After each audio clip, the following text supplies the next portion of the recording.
پہلے ہمیں یہ جان لینا چاہیے کہ اللہ تعالیٰ نے انسانوں کو پیدا کرنے کے بعد رہتی دنیا تک کے لیے، قیامت تک کے لیے انسان کس راستے پہ چلے گا، کس راستے کو اپنا کر انسان جنت میں داخل ہوگا، اس راستے کو بتلانے کے لیے دنیا کے اندر بہت سارے انبیاء کرام کو ناصر فرمایا۔ انہی میں سے آخری نبی محمد رسول اللہ صلی اللہ علیہ وسلم کو اللہ نے مبعوث فرمایا، اور صرف نبی تک میں محدود نہیں بلکہ آپ صلی اللہ علیہ وسلم کے ساتھ ایک بہت عظیم ٹیم تھی، ایک جماعت تھی جنہیں ہم صحابہ کے نام سے جانتے ہیں۔ محترم سامعین، آج کی خطبہ جمعہ میں صحابہ کے متعلق چند باتیں آپ کے سامنے پیش کرنے کی کوشش کروں گا انشاءاللہ۔ سب سے پہلی بات یہ ہے صحابہ کے تعلق سے، ہم یہ جان لیتے ہیں صحابہ کسے کہتے ہیں۔ صحابہ، صحابی، ہم جانتے ہیں کہ ہر زبان میں کچھ نہ کچھ قواعد، کچھ نہ کچھ گرامر ہوتے ہیں، تو اسی طرح صحابی ایک واحد ہے اور صحابہ ایک جمع ہے، یا یوں کہہ سکتے ہیں صحابی سنگولر ہے اور صحابی سنگولر ہے اور صحابہ پلورل ہے۔ صحابہ کرام کی فضیلت، عظمت اور ان کا مقام کتاب و سنت میں بہت زیادہ ہے، اور ان کے بہت بڑا ٹاپک ہے، بہت بڑا موضوع ہے۔ چند منٹوں میں ان کی جو فضیلت، ان کا مقام کو ہم بیان نہیں کر سکتے ہیں۔ صحابہ کے متعلق ہمیں جان لینا چاہیے، آج دنیا کے اندر ان میں سے کوئی شخص چاہے کہ اعمال کر لے، ہم اس بات کی گارنٹی نہیں دے سکتے ہیں کہ اللہ تعالیٰ مجھ سے راضی ہے۔ ہم 100% دعویٰ نہیں کر سکتے ہیں کہ اللہ تعالیٰ ہم سے راضی ہے۔ کوئی کتنی بھی نیک عمل کر لے، ہاں ہم اللہ رب العالمین سے امید کریں گے، امید لگائیں گے کہ میں جو عمل کر رہا ہوں انشاءاللہ مجھے اللہ کے پاس اس کا بدلہ ملے گا۔ لیکن یہ دعوے کے ساتھ ہم نہیں کہہ سکتے کہ میں جنتی ہوں، میں جنت میں داخل ہو جاؤں گا۔ لیکن آپ غور کیجئے کہ اللہ تعالیٰ نے ان کی عظمت اور وہ جو جنت میں داخل ہوں گے وہ پہلے ہی بتا دیا ہے۔ ہمارے سامنے یہ بات مشہور ہے کہ آپ جانتے ہیں عشرہ مبشرہ جنہیں ایک ہی مجلس میں جنت کی بشارت دی گئی ہے، ایک ہی مجلس میں آپ صلی اللہ علیہ وسلم نے جن لوگوں کو جنت کی خوشخبری سنائی ہے 10 صحابہ ہیں۔ تو کیا اس کا مطلب یہ ہے کہ اور باقی جتنے صحابہ کرام تھے وہ جنت ہی نہیں ہے؟ بالکل جنت ہی ہے، وہ بھی جنت تھے، لیکن یہ جو 10 صحابہ کرام تھے ان کی فضیلت ان تمام صحابہ کرام سے زیادہ ہے۔ اللہ نے قرآن میں واضح طور پر ارشاد فرمایا، اللہ نے فرمایا والسابقون الاولون من المہاجرین والانصار۔ آپ غور کیجئے، اللہ نے اس آیت کے اندر صحابہ کرام کو 2 کیٹیگری میں تقسیم کیا، ایک مہاجر، ایک انصار۔ مہاجرین کی ایک جماعت، انصار کی ایک جماعت۔ آپ سیرت کا مطالعہ کریں گے آپ کو معلوم ہوگا کہ جب شروعات میں آپ صلی اللہ علیہ وسلم نے مکہ میں دعوت و تبلیغ کا آغاز کیا، اس وقت کس طرح مسلمانوں پر، کمزور مسلمانوں پر یعنی صحابہ کرام پر صرف مسلمان کا پہاڑ توڑا جا رہا تھا، ان کے اوپر بہت زیادہ ظلم و ستم ہو رہا تھا ان کے اوپر، اور وہ اتنے کمزور تھے ان کے پاس اور کوئی راستہ بھی نہیں تھا۔ یہاں پوچھے اس واقعہ کو ہجرت حبشہ کی طرف، ان کو ہجرت حبشہ کی طرف جو ہجرت کی ہے اس واقعہ کو آپ یاد رکھیے، کس طرح مکے میں ظلم و ستم ہوتا تھا۔ صرف مکے کا ہی محدود نہیں بلکہ جب صحابہ کرام کی ایک جماعت حبشہ پہنچ گئی، وہاں پر بھی مکہ کے کفاروں نے ایک ٹیم کو بھیجا کہ وہاں پر بھی جا کے ان کو وہاں سے لوٹا دو، مکے کی طرف لوٹا دو، لیکن ان کی سازش کامیاب نہیں ہوئی ہے۔ پھر بھائیوں، بہت زیادہ ظلم و ستم ہونے کی وجہ سے آپ صلی اللہ علیہ وسلم کے مشورے سے صحابہ کرام مکے سے مدینے کی طرف ہجرت کرتے ہیں. جو صحابہ کرام مکے سے مدینے کی طرف ہجرت کرتے ہیں ان کو کہا جاتا ہے مہاجرین، اور جو مدینے میں پہلے سے صحابہ کرام موجود تھے ان کو کہا جاتا ہے انصار. آپ ان کے درمیان آپ کی محبت کا اندازہ لگائیے. جب صحابہ کرام مکے سے مدینہ پہنچنے کے بعد جو انصار صحابہ کرام تھے انہوں نے اپنے بھائیوں سے کہا کہ دیکھو یہ میری زمین ہے، اتنی زمین ہے، یہ میرا گھر ہے، یہ میری پراپرٹی ہے، جو بھی تم میں سے پسند آئے میں آدھا تقسیم کر دیتا ہوں، تم آدھا لے لو اور آدھا میرا ہے. اسی طرح میری 2-3 بیویاں ہیں، ان میں سے جو بھی تمہیں پسند آئے اس کو میں طلاق دے دیتا ہوں اور اس سے تم شادی کر لینا. صحابہ کرام کو اس طرح اندازہ ہوا. اندازہ لگائیے گویا کہ سب سگے بھائی کی طرح ہے، سب سگے بھائی کی طرح آپس میں محبت تھی. آپ اس واقعہ کو یاد کیجیے جب مسلمانوں نے یعنی صحابہ کرام نے مکہ چھوڑا. مکہ چھوڑتے وقت ان کے سالوں سال کی محنت، سالوں سال جو پونجی جمع کر کے انہوں نے گھر بار بنایا تھا، اپنی تجارت شروع کیا تھا، بزنس وغیرہ اور بہت ساری چیزیں تھی، ساری چیزوں کو چھوڑ کر صرف ایک وجہ سے انہوں نے مکے سے مدینے کی طرف پہنچ کیا، ہجرت کیا. صرف کیا وجہ ہے وہ بھی اللہ نے قرآن میں بتا دیا ہے، وہ ہے اللہ کے فضل اور اللہ کے فضل چاہتا ہے. میرے بھائیوں اللہ نے اسی آیت میں فرمایا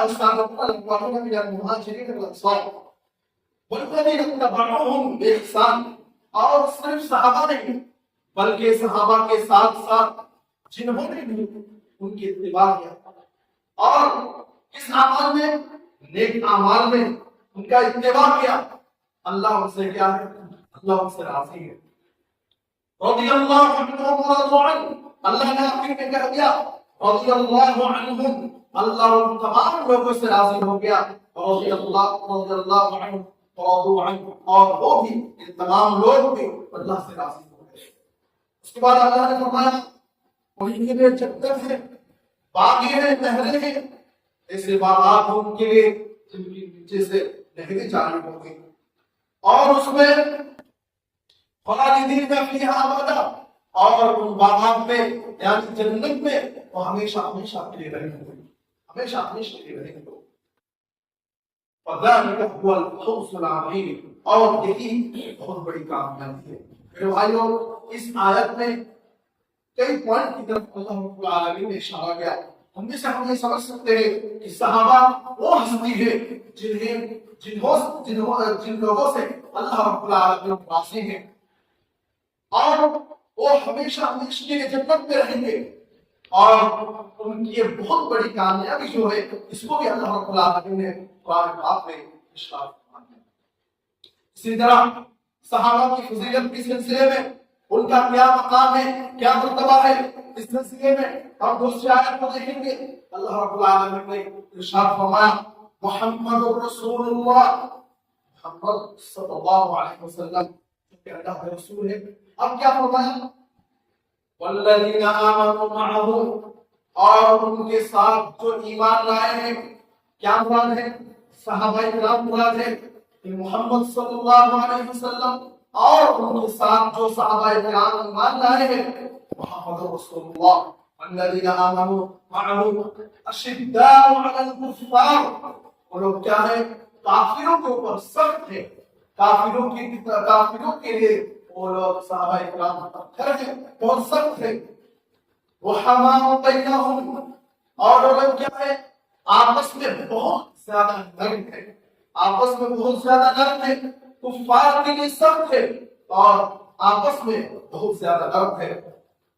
تراہم رکعا وسجدا، آپ ان کو دیکھیں گے کہ وہ لوگ کوئی رکوع میں ہوں گے، کوئی سجدے میں ہوں گے، یعنی وہ لوگ نماز کی حالت میں رہتے ہیں.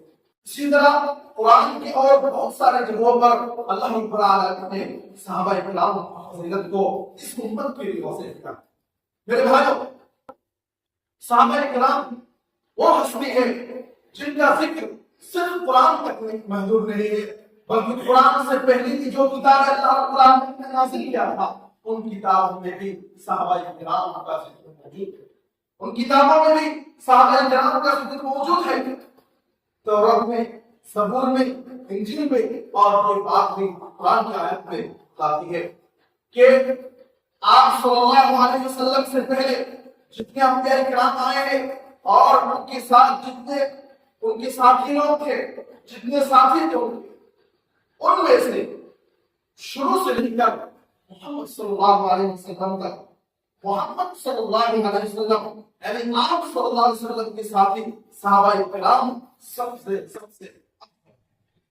اسی طرح آپ صلی اللہ علیہ وسلم نے فرمایا لا تسبوا اصحابی، تم لوگ اے لوگوں سن لو، قیامت تک جتنے لوگ آئیں گے سب کے لیے یہ فرمان ہے، تم لوگ سن لو لا تسبوا اصحابی، تم لوگ میرے صحابہ کرام کو گالی مت دو، لا تسبوا اصحابی، تم لوگ میرے صحابہ کرام کو گالی مت دو۔ کیوں؟ اب اس کے پیچھے بہت سارے مناظر ہیں، جیسے آپ صلی اللہ علیہ وسلم نے ایک بات فرمائی، کیا ہے؟ کیوں اللہ کے رسول صلی اللہ علیہ وسلم نے فرمایا لو انفق احدكم مثل احد ذهبا، اگر تم میں سے کوئی شخص احد پہاڑ کے برابر سونا اللہ کے نام میں خرچ کرتا ہے، اور میرے صحابہ ایک مد اللہ کے نام میں یا ایک مد سے آدھا نصیف ہو، ایک مد سے آدھا اللہ کے نام میں خرچ کرتا ہے، تمہارے احد پہاڑ کے برابر جو سونا تم نے اللہ کے نام میں خرچ کیا ہے اس سے زیادہ فضیلت والی نہیں ہے۔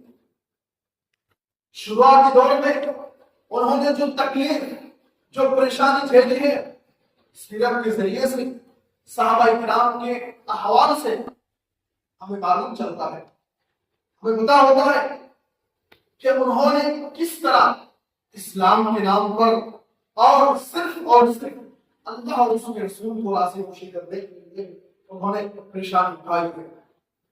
اسی طرح آپ صلی اللہ علیہ وسلم نے بھی فرمایا، آپ صلی اللہ علیہ وسلم نے فرمایا کہ خیر الناس قرنی، خیر الناس قرنی، سب سے بہترین لوگ میرے دور کے لوگ ہیں، سب سے بہترین لوگ میرے دور کے لوگ ہیں، ثم الذین یلونہم ثم الذین یلونہم، پھر ان کے بعد جو لوگ آئیں گے، پھر ان کے بعد جو لوگ آئیں گے۔ آپ دیکھیے صحابہ کرام کی جماعت، ایک مقدس ہستیوں کی جماعت جب سے دنیا سے پہنچ کر کے چلی گئی ہے، اسی وقت سے اس امت کے اندر اس زمین پر بہت بڑا فتنہ نے سر اونچا کیا ہے۔ صحابہ کرام کے دور میں ممکن ہے حدیث کا انکار کرنے والا آج جو ایک جماعت نکلی ہے جو صرف یہ کہہ رہے ہیں کہ صرف ہمارے لیے قرآن کافی ہے، حدیث کی کوئی ضرورت نہیں، ہمارے لیے صرف قرآن کافی ہے، یہ جماعت جو ہے اس کی کوئی وجود نہیں۔ صحابہ کرام کا دور بہترین دور تھا، جو کہ آپ صلی اللہ علیہ وسلم نے فرمایا خیر الناس قرنی، کہ سب سے بہترین دور میرا دور ہے۔ میرے بھائیو، جب ہم صحابہ کرام کے متعلق پڑھتے ہیں، مطالعہ کرتے ہیں، ہمارے سامنے ایک بات واضح ہو جاتی ہے کہ سلف صالحین کہے تو سلف صالحین سے مراد دوسرے ہوئے جو اچھے لوگ ہیں، ان میں سب سے پہلے صحابہ آتے ہیں، تابعین، تبع تابعین، اور ان کے بعد جو اچھے لوگ ہیں وہ سلف صالحین میں شمار ہوتے ہیں۔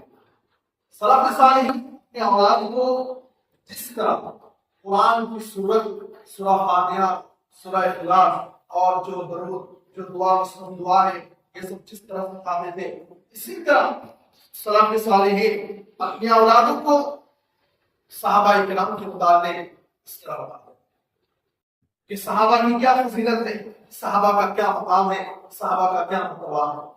اسی طرح آپ غور کیجیے، قرآن کے اندر اللہ نے جو فرمایا رضی اللہ عنہم ورضوا عنہ، اس کا کیا مطلب ہے؟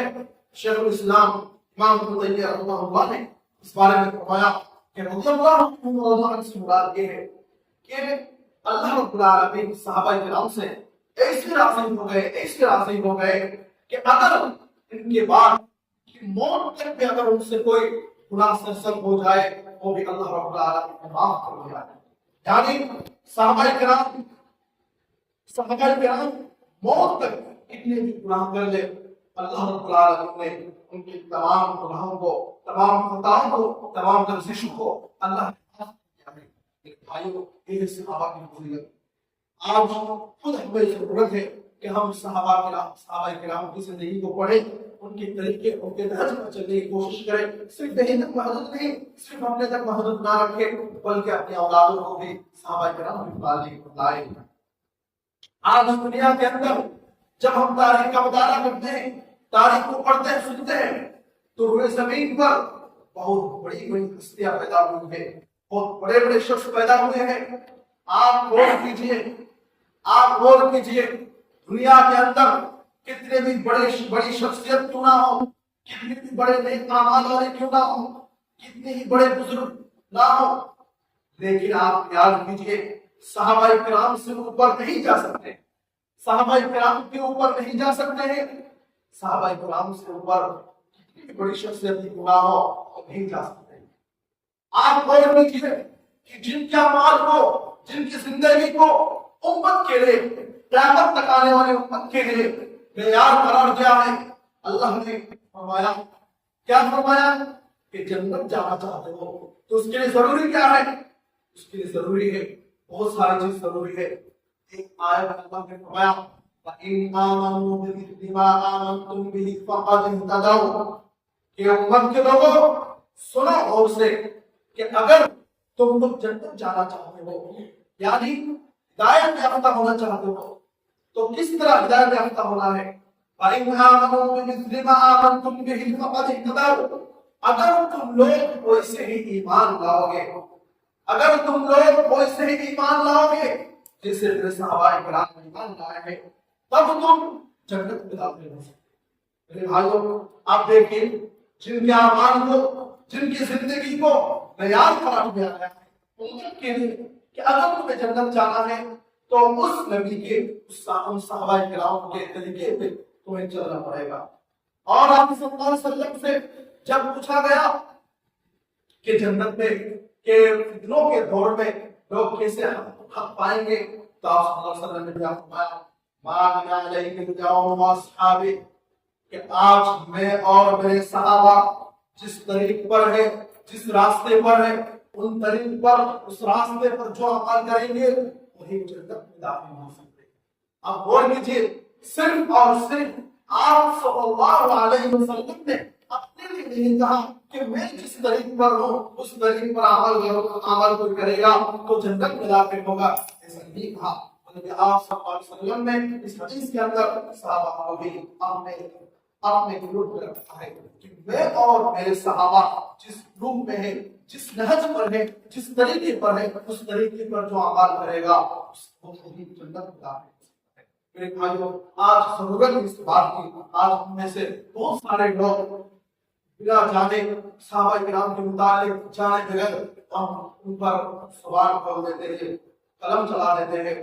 میرے بھائیوں، کسی سے پوچھیے صحابہ کرام کی عظمت، ان کا مقام اللہ کے نزدیک بہت زیادہ ہے، ہم ان کے برابر کبھی بھی نہیں پہنچ سکتے ہیں۔ اور اسی طرح اور کئی زندگی مل جائے پھر بھی ہم صحابہ کے برابر ہم نہیں پہنچ سکتے ہیں۔ اس لیے ضرورت اس بات کی ہے کہ ہم قرآن و حدیث کو پڑھیں، اور خاص طور پر جنہوں نے امت کے اندر اس اسلام کو پھیلانے کے لیے، اسی دعوت و تبلیغ، اسلام کی دعوت و تبلیغ کو پھیلانے کے لیے، اسلام کی روشنی کو امت کے سامنے پھیلانے کے لیے کتنی پریشانی دیتی ہے، پریشانیوں کو جب ہم دیکھیں گے تو ہمیں معلوم چلے گا کہ ہم آج اپنے آسانی کے ساتھ ہمیں دین کی بات مل جاتی ہے، اس لیے ہم کو چاہیے کہ ہم صحابہ کرام کے طریق پر چلیں۔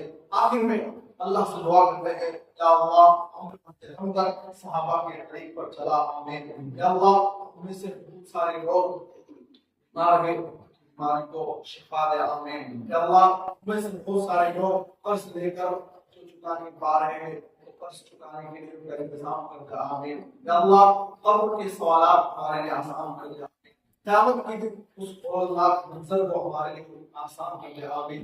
دنیا کے اندر نیک اعمال کرنا ہمارے لیے آسان کر دے، آمین۔ یا اللہ بے شک عطا کرتے ہیں، قرآن کرتے ہیں، یا اللہ تو ہمیں معاف فرما، آمین۔ وآخر دعوانا ان الحمد للہ رب العالمین۔